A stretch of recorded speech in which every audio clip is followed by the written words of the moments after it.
maxaa laga soo shaqaysanaa marka waxay wal Norway Ingiriis waxa ka soo shaqaysay oo lacag ah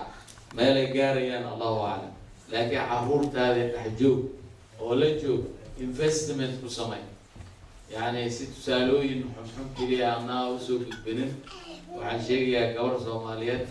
وبيكن يتقوري إلا يسقاشن كجوار أو أذكرني كور أنا نصيب درو كور كذي ما يكون بوليسانين أو ذكي وكالتين لكن واحد ستيشن كبرود الله كبرها كل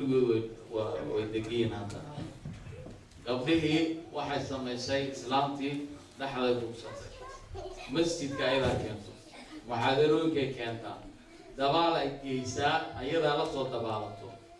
marka la yiraahdo mukhayam ay jiro shir islaameed way kaysa wax kasta ay u baahan yihiin u sameeysa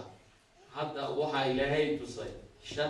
shanteedi gabdhood oo jaamacada ka soo baxay dhamaantood way wada shaqeynayaan islaamtii waa boqorada oo kale waa marka tusaalooyin noocaas fiican way jiraan mid kale oo ka duwan ay tusay sheekh waxa jiro saaxiib anahay marka wiilkiisa oo xoolkiisa meeshuu ku weynaaday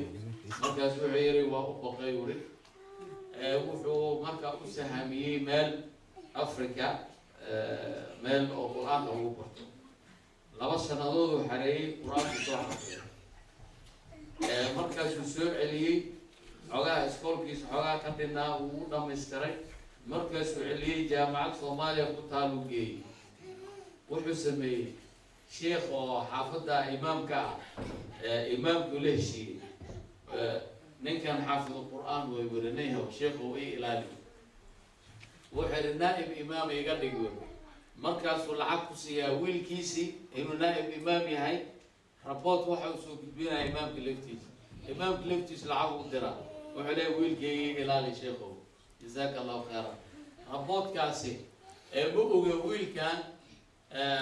aabaha imaamka xiriirka ay leeyihiin ninkaas hadda waa nin sheekha ducaad iyo tubuuri ka mid yahay reerka odageena isaga hay marka namaadi badan ay jirto oo fiican oo laga shidaal qaadan karo kaliya ma waraacaraay meesha ka cararay meeshan waxa waay ilmaha ay gaalada ka kaxaysan kaliya kuwii saas yiri way soo wada laabteen qaar ilmahoodii ilaahay waa u tarbiyay qaarna waxa waa ku fashalka nolosha marka waa la guuraya kaliya xal ma wadankaas kaliya xal ma meesha la joogay meesha ku halgamtid oo ilaahay kugu ogyahay taacadnimo si hadal dadaashid ilaahay meeshaas uu ku barakeena subhanahu wa ta'ala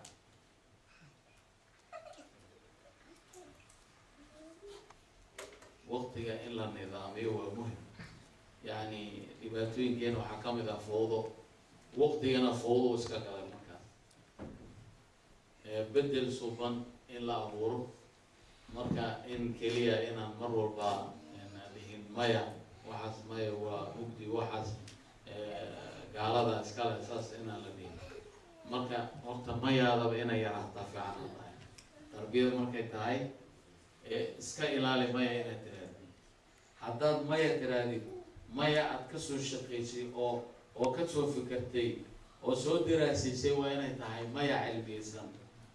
marka badiilka maya waa inuu kuu sawiran yahay muxuu yahay ilmaha marka baabkaasi oo ay xiiseynayaan ay maya ku tirahdid maxaa kale u furan oo badiila u samaysay waa inuu ku diyaar garowda marka maya abadaa'il kale aan lahayn ونوع من أبواب الفساد كم انتهي وإعادة الشيطان عليهم ذات كان ضعفها شيطان إنه وعوي